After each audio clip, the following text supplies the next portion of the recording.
नमस्कार दोस्तों, मैं अनूप सिंह आज विशेष के इस अंक में आपका बहुत बहुत स्वागत करता हूं। खबरें आ रही हैं कि शिवसेना नेता संजय राउत की जमकर पिटाई हुई है और धुनकर कुटाई हुई है। यह पिटाई और कुटाई किसी और ने नहीं बल्कि शिव सैनिकों ने की है, उन्हीं के पार्टी के नेताओं ने की है। ऐसा सुनने में आ रहा है कि मातोश्री में नेताओं की एक बैठक चल रही थी, पदाधिकारियों की, पार्टी के पदाधिकारियों की एक बैठक चल रही थी, जिसमें शिवसेना उद्धव ठाकरे प्रमुख उद्धव ठाकरे भी मौजूद थे। और जैसा कि सबको पता है कि जो है म्युनिसिपल इलेक्शंस आने वाले हैं जो है मुंबई में सभी महानगर पालिकाओं के, तो उसको लेकर के खास चर्चा हो रही थी। और इसमें यह भी जो है विश्लेषण किया जाना था कि जो विधानसभा चुनाव में जो हार हुई, जो नतीजे आए, उसका कारण क्या था। जैसा कि संजय राउत की आदत है कि वो अपने आगे किसी की चलने नहीं देते, अपने से ज्यादा किसी की बोलने नहीं देते, तो जो नेता शिवसेना के थे जब वो अपना पक्ष रख रहे थे तो बीच बीच में संजय राउत जो है वो बोलने लगते थे और नेताओं के मना करने पे, उनके विरोध करने पे वो उग्र होने की भी कोशिश करते थे। तो नेताओं ने क्या किया, कुछ नेताओं को क्रोध आया और वो उनको पकड़ करके एक कमरे में ले जाने लगे कि यहाँ पे इसको बंद कर दें, वरना जो है हम मीटिंग नहीं कर पाएंगे, हमारी चर्चा अधूरी रह जाएगी, हमारी चर्चा मुकाम तक नहीं पहुंचेगी। लेकिन संजय राउत के अड़ियल रवैये की वजह से, जैसा सभी को पता है वो किस तरीके से बढ़ चढ़ के बोलते हैं हर मसले पे, तो पार्टी में भी उनका रवैया ऐसा ही था, पार्टी मीटिंग में भी उनका रवैया ऐसा ही था।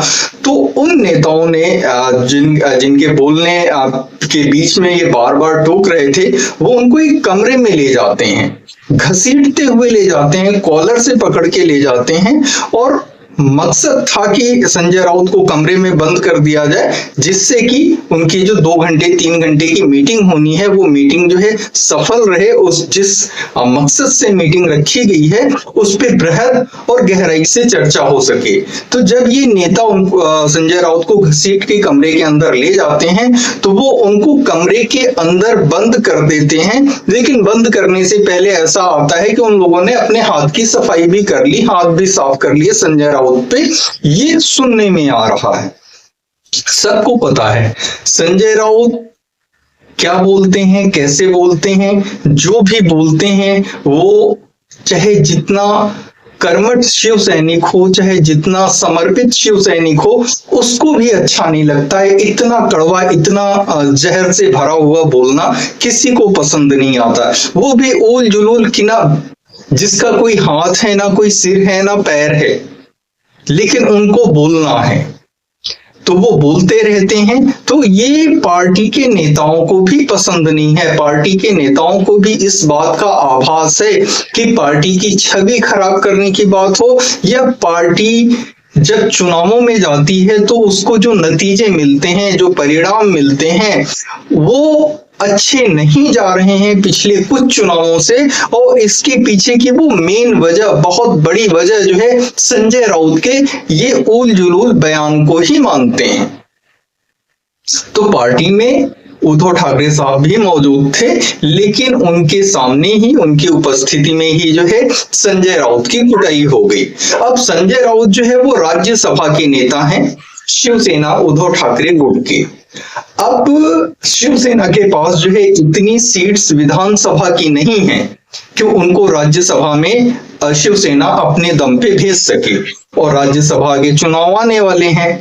तो आजकल जैसा कि देखा जा रहा है कि वो शरद पवार जी की बहुत बड़ाई करते हैं कि शरद पवार जी गुरु हैं, हमारे सबके गुरु हैं, वो चाणक्य हैं। तो ये कोई शरद पवार जी के प्रति भी उनका जो है एक जो है ऑर्गेनिक समर्पण नहीं है, एक सात्विक समर्पण नहीं है।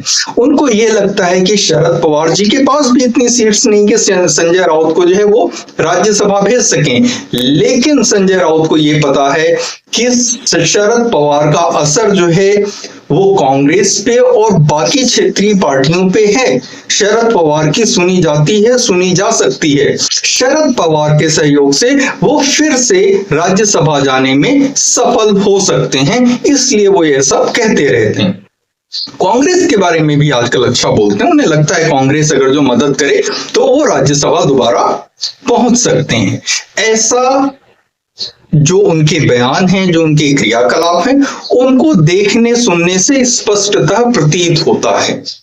लेकिन अब पार्टी जो है, पार्टी की जो छवि है, अब संजय राउत का तो कुछ भी, वो तो कुछ भी कह सकते हैं भाई, कहने को एक कांदा है, अनियन है, प्याज है।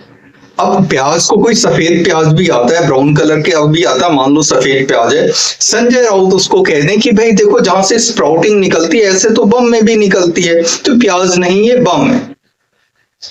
और जहां पे वास्तव में बम हो वो कह दें ये बम कैसे, ऐसा तो मोदक होता है जो हम गणपति बप्पा को चढ़ाते हैं, तो ये बम नहीं ये मोदक है। तो इस लेवल पे वो अलाइनमेंट करते हैं किसी भी बयान के साथ कि किसी बयान को कैसे जीरो कर देना है, भले ही वो 100% सच हो, और कोई 100% झूठ बयान हो तो उसको भी कैसे 100% सच कर देना है। तो इसी वजह से उनको उल जुलूल। अभी जो है जब शिंदे जी मुख्यमंत्री बने उसके तुरंत बाद देखा गया कि जो है उनको जेल भी जाना पड़ा, कुछ महीने वो जेल में रहे, अपने बयानों की ही वजह से जेल में रहे, कुछ भी बोलते हैं। तो ये चीज है। तो संजय राउत की जो है पिटाई और कुटाई हुई है, ऐसा जो है पुष्ट सूत्रों से आ रहा है।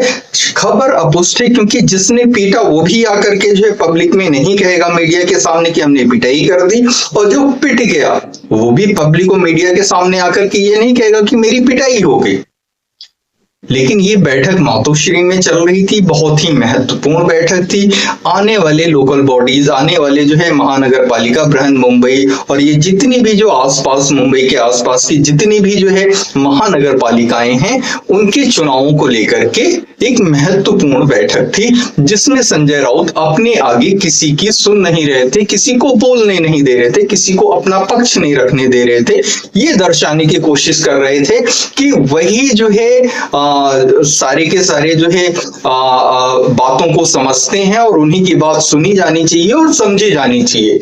जबकि समर्पित और कर्मठ नेता थे, वो समझते थे कि संजय राउत जो है वो सिर्फ बड़बोलेपन के अलावा जो है पार्टी के लिए कुछ नहीं कर सकते। एक हिसाब से पार्टी की सिर्फ छवि खराब करने के अलावा इनका कोई दूसरा काम नहीं है।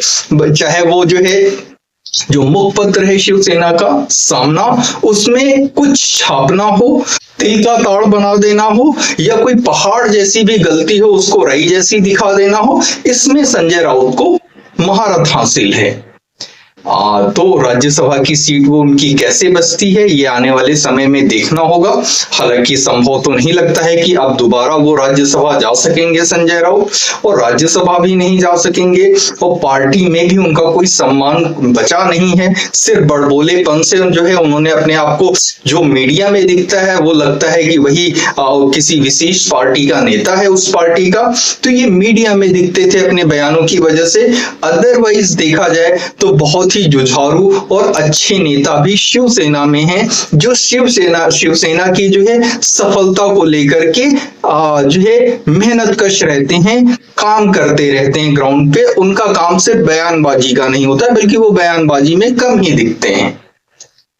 तो संजय राउत के आजकल जो है ये हालात हो रखे हैं। कौन सी पार्टी उनको जो है राज्यसभा में भेजेगी ये देखने वाली बात होगी। लेकिन जो है कोई पार्टी, अभी तो किसी की इतनी हैसियत नहीं है कि कोई पार्टी जो है एक दूसरे दल के नेता को राज्यसभा ऐसे अमूमन भेज दे, क्योंकि हर पार्टी के पास जो है राज्यसभा में स्ट्रेंथ बहुत कम है। अब संजय राउत के बयानों का क्या, एक तो अपने बयानों से सबको पता है कि वो जो है उनकी छवि खराब है। जैसे कि इस बार के विधानसभा के जो है नतीजे आए तो उन्होंने कहा ईवीएम खराब है। ऐसा कैसे हो सकता है कि भाजपा का जो गठबंधन था महायुति, उसको इतनी सीटें मिल जाएं? क्या संजय राउत को ये पता नहीं है? दिल्ली जहां पे भाजपा के सभी बड़े नेता रहते हैं, जहां से केंद्र की सरकार चलती है, 2015 में भी भाजपा की वहां सरकार थी, और अरविंद केजरीवाल 96% सीट से जीते थे। आउट ऑफ टोटल सीट्स जितनी है वहां की, जो अरविंद केजरीवाल की जीत थी वो 96% सीट्स जो है अरविंद केजरीवाल ले गए थे, 96%। और 2020 की बात करें तो यही अरविंद केजरीवाल 90% सीट्स लेके गए थे। आप आंध्र प्रदेश की बात कर लें, आंध्र प्रदेश में इस बार जिस तरीके से चंद्रबाबू नायडू जीते हैं, उनकी सीट्स का परसेंट या गठबंधन की सीट्स का परसेंट आप देख लें, वो भी 90% के पास जाएगा। आप पिछली बार जो आंध्र प्रदेश से जीते थे जगन मोहन रेड्डी, उनकी जीत का परसेंटेज देख लें, वो भी 85-90% जाएगा। आप तेलंगाना में जीत देख लें, पहले की बीआरएस की जीत देख लें, या इस समय की जो है कांग्रेस की जीत देख लें। तो कहने का मतलब ये है, अच्छा ये जितने भी मैंने नाम लिए, इसमें किसी ने कहीं पे भाजपा नहीं जीती है, इसमें बाकी क्षेत्रीय दल जीते हैं, कांग्रेस जीती है, बाकी सभी जीते हैं। तो कुछ भी कह देना जिसमें यथार्थ ना हो, जिसमें सत्य ना हो, तो पब्लिक के सामने जो है, अगर जो संजय राउत की इमेज खराब है या खराब होती है या खराब बनती है, तो इसका सीधा सा मतलब ये है कि शिवसेना जो है, उद्धव बाला साहब ठाकरे जो दल है, उसकी भी छवि जो है जनता की नजरों में खराब ही बनती है। तो एक ऐसे नेता को ढूंढना, एक ऐसे नेता को बर्दाश्त करना, अच्छा वो नेता भी कैसे हैं, कहीं से चुनाव कभी लड़े हो, मुझे तो नहीं याद आता है कि संजय राउत कहीं से चुनाव लड़े और जीत के आए, या अब चुनाव लड़े और कहीं से जीत सकते हैं विधानसभा की सीट या जो है लोकसभा की सीट।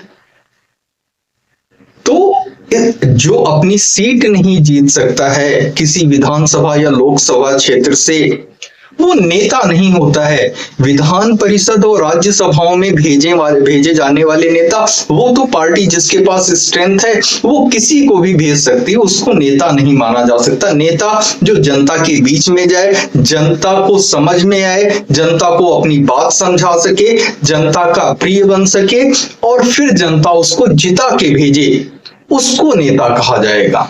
तो संजय राउत को किसी भी दृष्टि से जो है नेता नहीं कहा जा सकता है। धन्यवाद, आज के अंक में इतना ही। मिलते हैं फिर अगले अंक में। कृपया चैनल को लाइक करें, शेयर करें और सब्सक्राइब अवश्य करें। जय हिंद, वंदे मातरम।